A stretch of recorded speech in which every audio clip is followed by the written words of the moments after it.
Hello YouTubers, Drynet Dave here.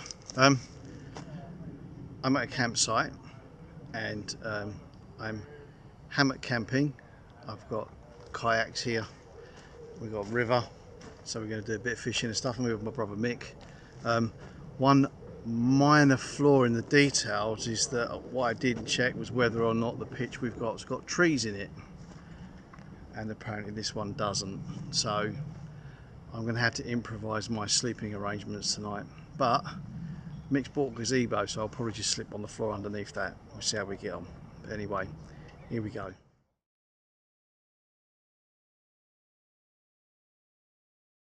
So things haven't gone quite according to plan. I booked a campsite pitch that doesn't have trees, so I can't put a hammock up. I don't have a tent.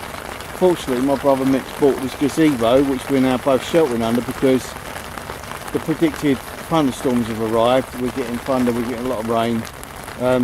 We're trying to cook some stuff at the moment, and the fire is actually doing quite a good job of staying alight despite the rain. So hopefully we're not going to starve.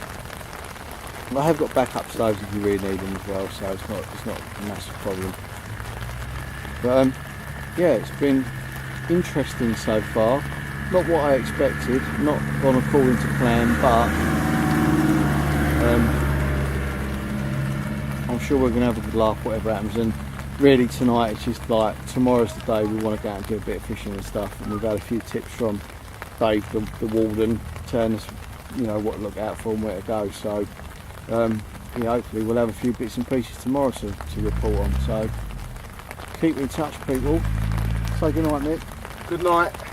You never know what can happen tonight. Yeah, we'll deluge, the river will burst its banks and we'll all be washed away. And we'll be ordering a Chinese. Yeah, there's a Travelodge nearby I think, so we might be in there if things get too bad.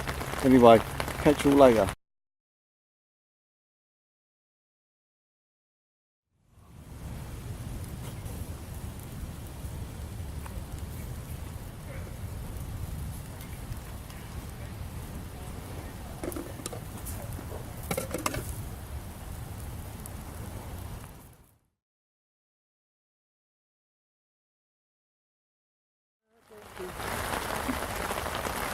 So the rain's still with us. Our burgers and onions are cooking. Mick has donned his poncho rain cover type jacket thing, and he's going to go and retrieve the food for us. Oh no, the cheese slices are down. Cheese slices are down. No, it's a recovery. It's right, they're still in the plastic, it's fine.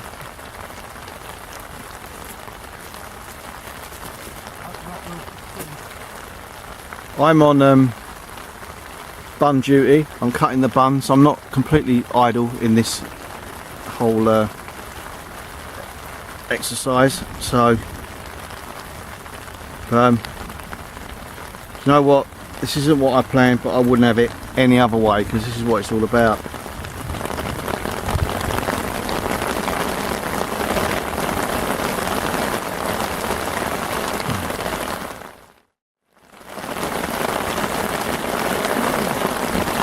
Do you need a hand, Mick? do you need a hand?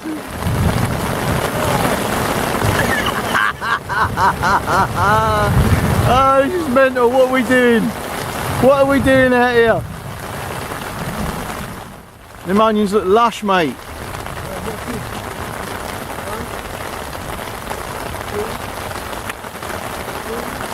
Oh, look, see? Up there for thinking, down there for dancing. Don't forget the plate. Quality. Top banana, you are the geezer. Well, day, what's we don't?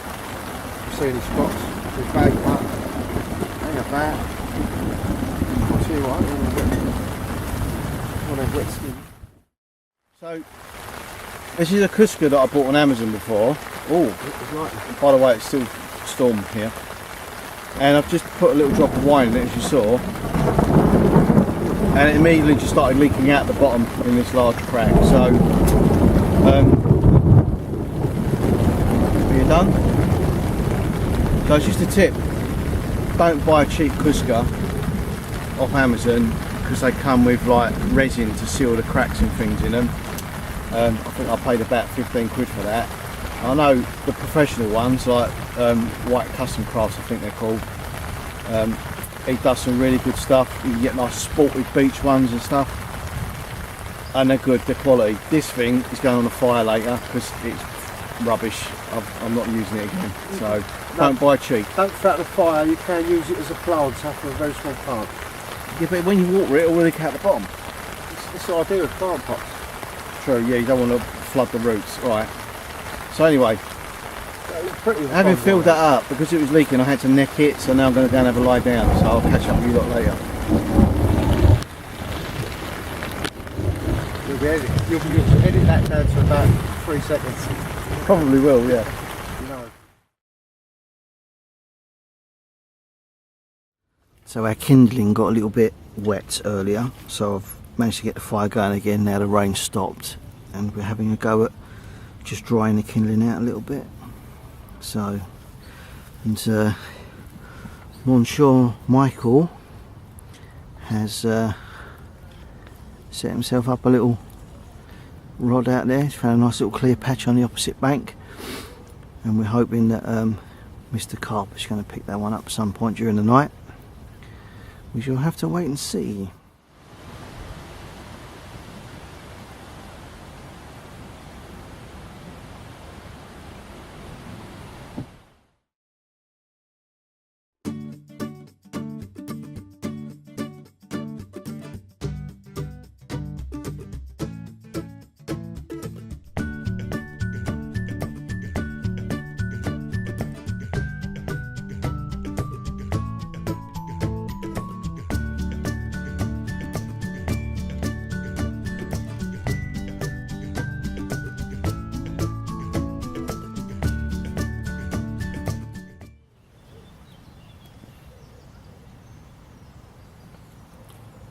Are you not ready for this?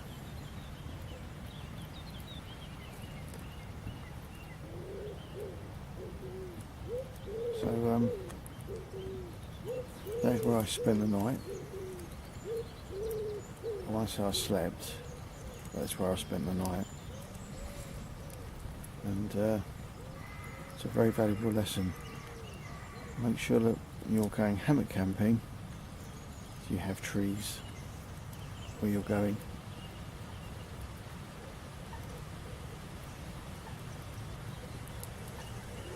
So I'm just boiling up some water.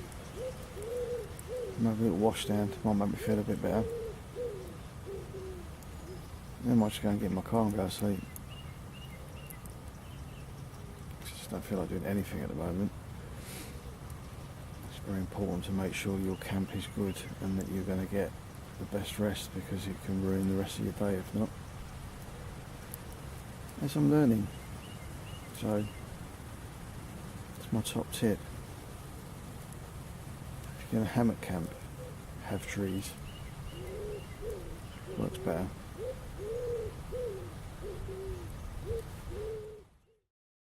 Little bit of a change in the weather this morning.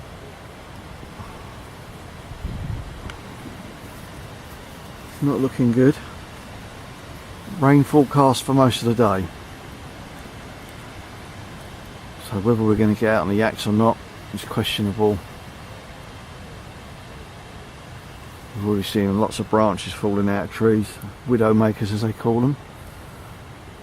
So might be a bit dodgy out there today.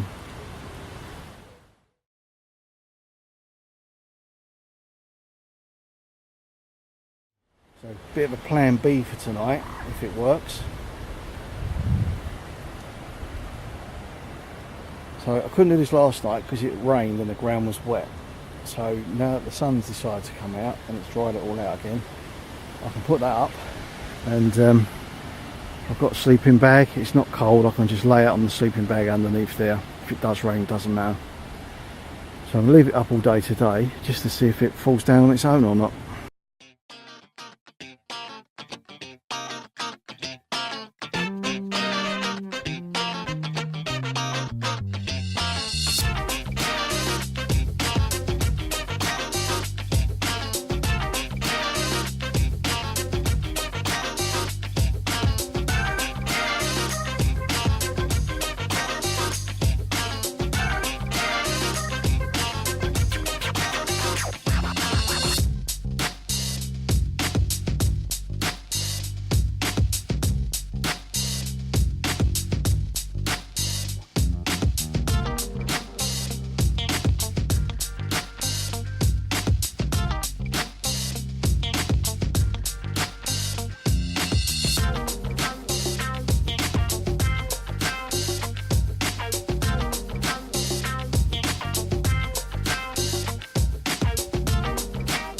Finally out on the water, and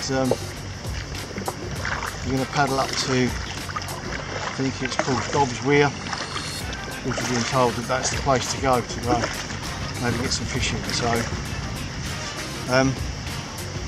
we'll catch up with you when we get there. Meantime, shoot the scenery.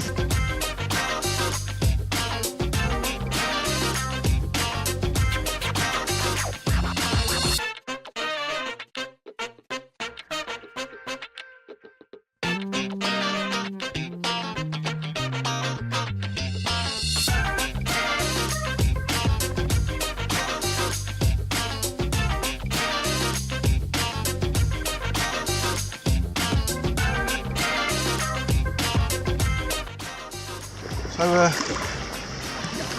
bit of a minor detour. We just reached our destination, and then it occurred to me that I've actually left my rods back at the camp because I'm an idiot and I had no sleep last night and my brain's not working properly today. So it's only half a mile, so we're going to quickly paddle back, grab the rods, and then get back up here again. So the best laid plans and all that, eh?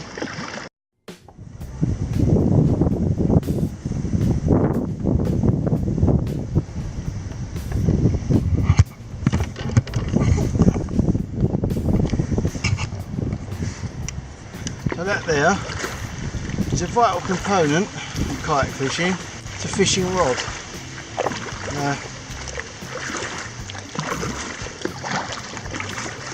I have no excuses really. I mean,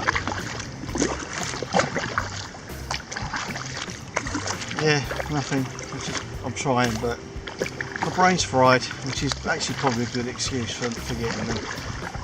So anyway, we're on our way back upstream again now to Dobbs Weir, and got 2 rods this time just to be extra sure that I've got something to use when we get there.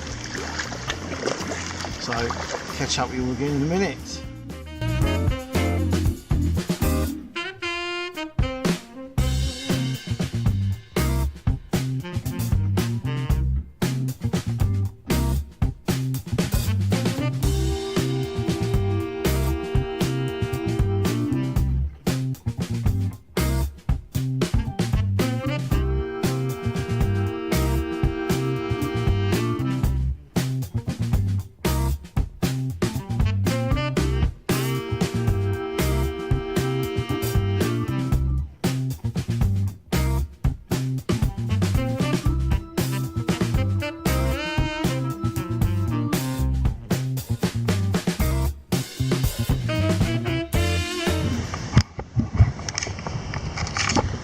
So I'm just paddling through some lily pads and noticed a load of line on the top of the water, so being the responsible angler that I am, I decided to pick some of this stuff up, get it out of the lily pads, and there's quite a bit there. There was a bonus attached to it, because on one end was a nice little spinner plug. However, on the other end, all caught up, is this. This is a signal crayfish, and there are a lot of them in here. And this one appears to be hanging onto this line and refusing to let go of it. So I'm not going to argue with him. I'm going to cut off as much of that as I can where he is, and take the rest of it out, because I don't really fancy taking him home with me, to be honest. He don't look very friendly. He keeps trying to nip me, but he just won't let go of the line. It's like it's his. So it's been a bit of a funny old day, really. We've done a fair bit of paddling around. We've not really actually settled down anywhere to do any fishing, which is what I like to do. So Mick's gone back to camp. I'm not far from our stage where we get out of the camp, and I've just put a float in with a prawn on, just anchored myself up into some reed beds out of the way, and put some ground bait on. I'll just give it an hour or so edge to see if anything happens, because I can't come all this way and not put a bait in the water. So I've got to have a go, even if it's just a perch or something. So that's what I'm doing. So we'll see how that goes.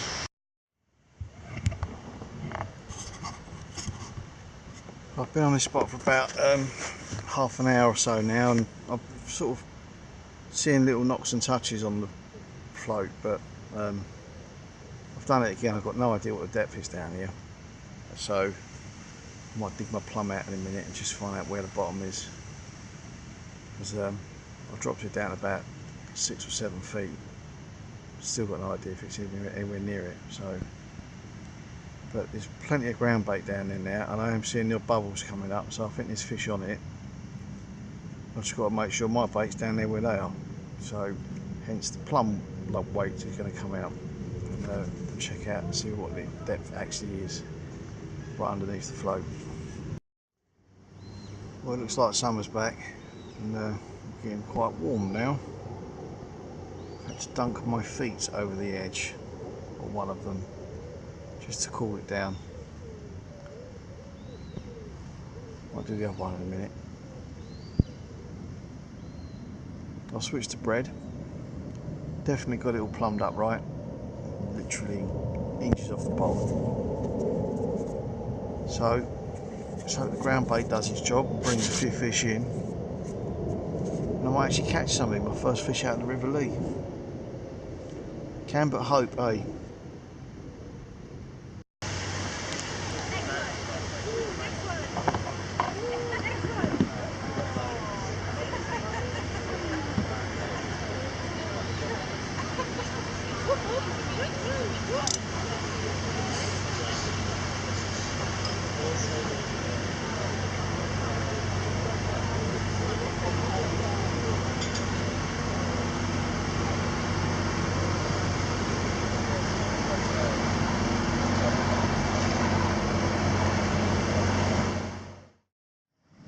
Oh yeah.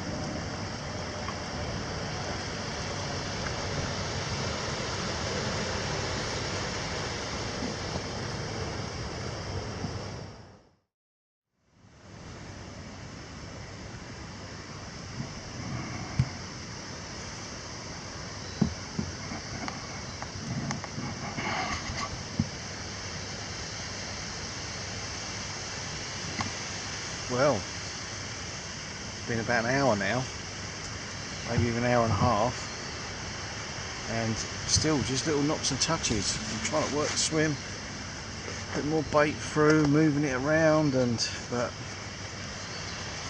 I don't know, it's tough. And we're getting breaks in the sun, we've got a bit of cloud now, so there's plenty of ground bait down there. I really don't know what to make of it. Maybe the storms last night has put them all out of sorts. But I'm getting tired now. I keep nodding off. I'm going to fall off my boat if I ain't careful. So I think I'm going to give it another 20 minutes, half an hour. And if I get nothing, I'm going to have to abandon this mission, which will be a shame. It would have been nice to have caught on our first trip out. But it does of course give me an excuse to come back again and try once more. So maybe we'll see.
Oh yeah, looking up the tree.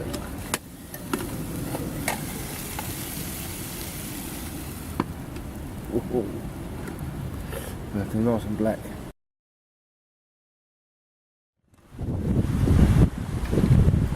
Fire.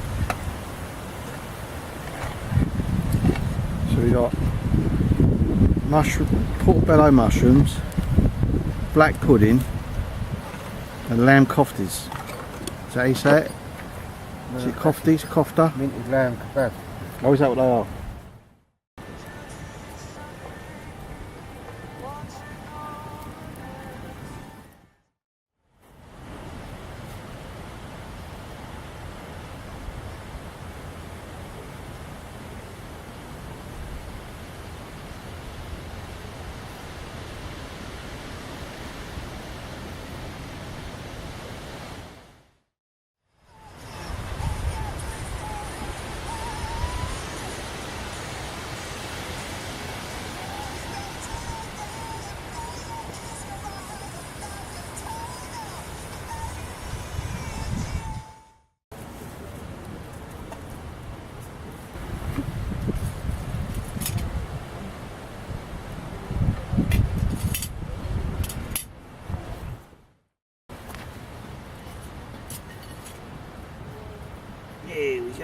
That's what they call a rolling boil, Mick.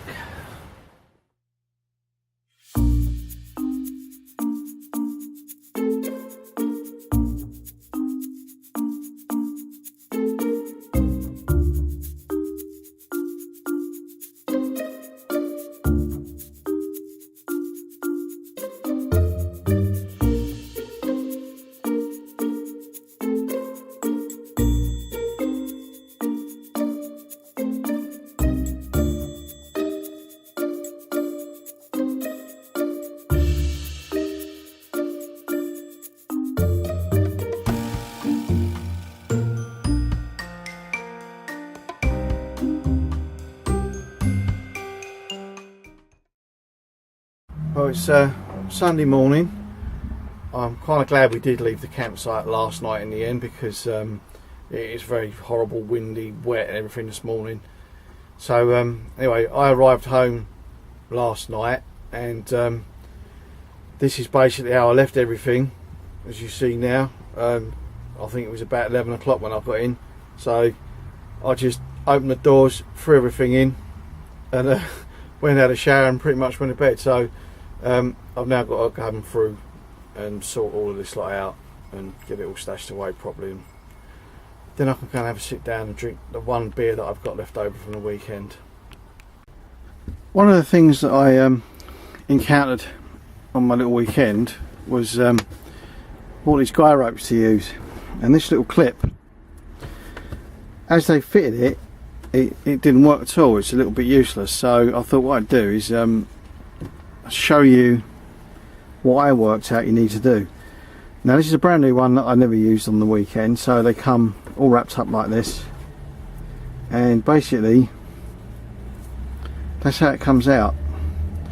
And if you try and use that, you know, whether it be hooking it around like that, something, you can see there that the slightest bit of tension on that, it just slides, and they're even worse when they're wet. And that's how a lot of people try to use them out the pack. But there's a trick to these. If you take the line out completely, I did a bit of experimenting with them. They're nice long guy ropes, as you can see. So you end up with, obviously, that bit. That one needs to come off as well.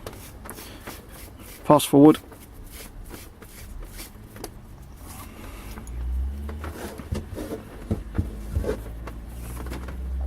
Right, so now I've got one end with a knot in it, and I've got the other end. So what I found the best way to work with these is to come in so that, bear in mind I'm left-handed, you might be doing this the other way around, okay, but you want it curving away from your palm. So you want a loop in the knot end, just a small one. Push that through that hole, pull it through. This loop then can be attached to a branch if you've got a way to hook it on, or at the end of a branch, whatever, tent peg. But how's that going to stop it though, Dave? Because look, it's like sliding up even worse than the other bit. Well, that's where you bring the other end in. So you've got your loop going through that way, okay. So let me just so this is the part, so loop's over here. This is the part that goes off towards the far end of the guy rope. Bring that end through there, pull it all the way through. So now you can see that you've got that part of the line which runs off to that end, runs off to the far end. That's across there. We've got a nice little shape there. So the way that this works now is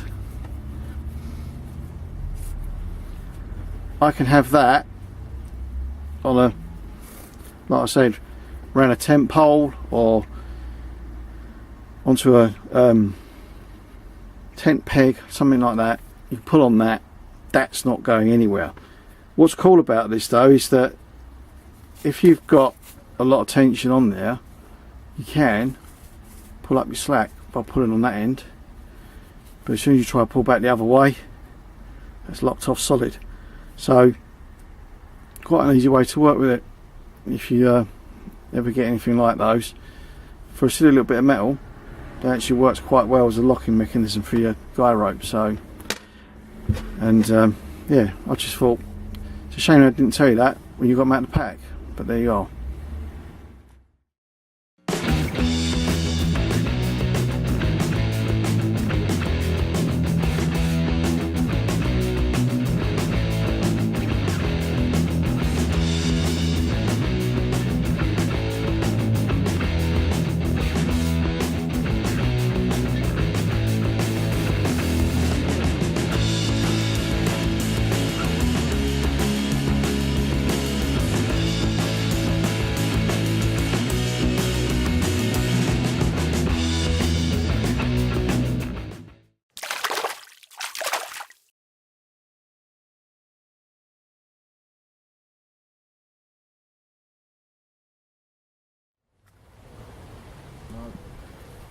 Totally wrong. I need to be able to see this pink bait before I'm happy. What's that? I'm trying to You want to see the pink? Don't want it in the brown, no? I just want to see this bait sitting on that light stuff. So you want to see the pink, you don't want to see it in the brown, no? Yeah, rather than pink, thank you. Can't put that on YouTube, can I?